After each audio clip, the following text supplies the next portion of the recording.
The small subset is known as premillennial, dispensational, reconstructionist, dominionist, fundamentalist, evangelical Christians.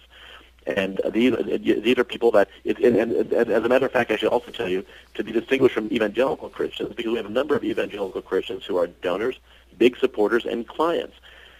The difference between an evangelical Christian and what's called a fundamentalist, dominionist Christian, evangelical Christian, is very simple. They both have this great zeal, pursuant to the Great Commission to turn everybody into a Christian like them. They want to proselytize, and that's pursuant to Mark 16:15 and Matthew 28:19, which was one of the last things Jesus is supposed to have said to his disciples, which is, go and make disciples of all nations. The difference is an evangelical Christian will say, look, I really want to do this. This is my goal. This is my religious faith. But in my country, because of our separation of church and state, I have to comport my zeal in accordance with time, place, and manner, as what is directed by our U.S. Constitution and is construing federal case law will. A fundamentalist dominionist Christian will say, screw that. I will do it whenever I want to do it. Nothing can constrain me from in time, place, and manner anywhere from proselytizing my version of Christianity. And these people we find have several particular malodorous stenches about them. It's like walking into an arroyo, a ditch in my native state of New Mexico here on a hot August afternoon, and having your nostrils assaulted by the stench of 10,000 rotting swine is so bad. The first stench is virulent misogyny. The fact that basically women should be consigned to selecting food, preparing food, cleaning up after meals, spreading their legs, getting pregnant, or raising children. The next one, Will, is virulent anti-Semitism. The next is virulent Islamophobia.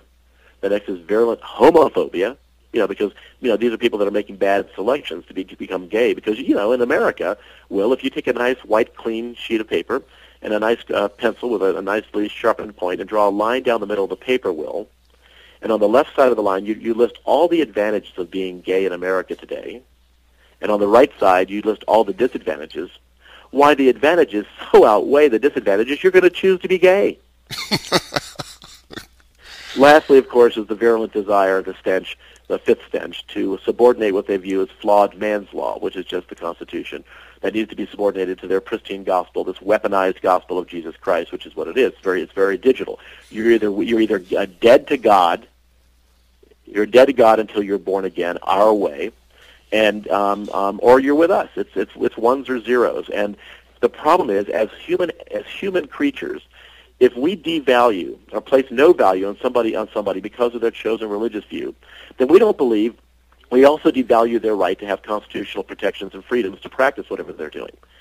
And see, we've seen all this again. We've seen this bus leave the station over and over and over and over and over again.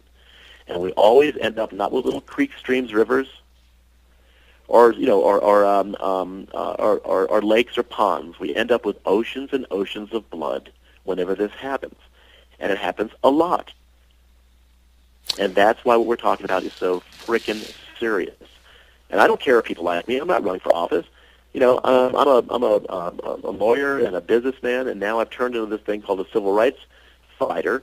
And this is. Let me tell you, it is not a picnic. It is lonely. It is dangerous. It is expensive. You lose a lot of family and friends. You gain a whole bunch of others. It is not, repeat, not, Will, like, what should I say, riding a unicorn through a cotton candy forest, handing out lollipops to little forest animals who are singing in unison in English. It's blood sport. I understand this very, very well, all too well. Well, Mikey, as we're wrapping up here, I know that this call to action is going to be received with a good deal of alarm by most of my readers who are educated people. And they're going to say to themselves, good grief, I had no idea. The very next thing they're going to do is they're going to ask, what are practical steps I can take to make sure this does not happen in the America in which I live? Well, there's two things they can do. The first is we're a charity, and through the blessings of that great organization called the IRS, every dollar given to us is a full tax deduction. So they can go right on our secure website and make a donation. We already have, we have about 75 people that full-time, part-time volunteers, independent contractors, lawyers, public relations specialists, admin folks in our foundation across all 4 time zones around the country. But going to www.militaryreligiousfreedom.org, you'll see where to donate. There's no amount that is too small. Help us fight. The second is you can go on the website and reach out to our folks and maybe volunteer some of your time. The biggest thing, though, is the dollars, because, we only have the mere illusion of democracy in this country. What we really have is an auction. If you don't have enough money, you can't fight. It's as simple as that. It's as simple as that. It's just a basic truth, and so the hardest thing is making sure that we keep this going, because we're the only entity out there that kicks sand in the Vaseline of this, as I mentioned before, fundamentalist Christian parachurch military corporate proselytizing complex. So if people want to get involved, the easiest thing is get on the website. You can use your credit card. You can send a check. It shows you where to do it. Send us money, help us fight. We're at the point of the spear. You won't be getting the death threats. We get them all the time, and we deal with them with our own security. Supporting with your time is nice, but we really don't need that as much unless people are willing to put together and do fundraisers. It's a very simple thing. It's the bottom line. We have to fight, and fighting costs money. Understood. Well, Mikey, I want to thank you for this. With us here on Subversify Radio has been Mikey Weinstein, U.S. Air Force. Actually, Weinstein. Actually. Weinstein, my apologies. No problem. Well, half the family says Weinstein. I'm just in the half that says Weinstein. Okay. U.S. Air Force veteran and president of the Military Religious Freedom Foundation. You may find the foundation at militaryreligiousfreedom.org.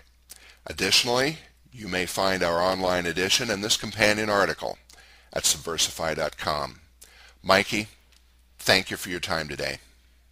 Appreciate it very much, Will. Thank you. America is sick. Everywhere the evidence abounds, from people like Randall Terry, who advocate the wholesale execution of abortionists and atheists, to Ann Coulter, who voiced the philosophy of Christian extremists everywhere. We should invade their countries, kill their leaders, and convert them to Christianity. Recently, the Air Force Academy, in a pathetic effort at whitewash, authorized Wiccan Prayer Circle on the Academy grounds. It didn't take the fundies long to deface it, complete with a large wooden cross in the center, proof that self-promotion and whitewash isn't the same as genuine tolerance, and that the problem still goes on. In a recent Washington Post article, Robert Jeffress, the pastor of the First Baptist Church in Dallas, Texas, said of the decision to create the circle, "The decision by Air Force Academy officials in Colorado Springs to construct an outdoor space for the worship of pagan deities is an open invitation for God to send his harshest judgments against our nation." Pastor Jeffress went on to say, "Since God is not an American, there is no reason to think he has a particular affinity for our ideas about the separation of church and state. What we label today as pluralism, God called idolatry. To openly violate this most basic law is to invite God's judgment upon our nation. That there are people who erase the line between religion and government shouldn't surprise us. As Mr. Weinstein said earlier, this has been going on throughout human history. However, to continue trifling with this lunacy is to invite the oceans of blood Mr. Weinstein described. When nations equate religion with government, they get things like National Socialist Germany, which army had the legend Gott mit uns, God is with us, on its belt buckles. They get civil wars with untold dead. They get Joan of Arc, served up extra crispy. America is as polarized as it's been since 1859.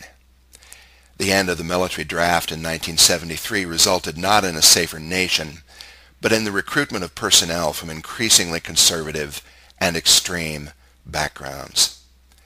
Extreme fundamentalist, dominionist, reconstructionist Christianity, combined with the largest military on earth, has resulted in an insular military organization, more committed to themselves and their biblical worldview, with the conversion of the rest of America and the world as a priority, than to the nation they purport to serve. For Subversify Radio, I'm W.D. Noble.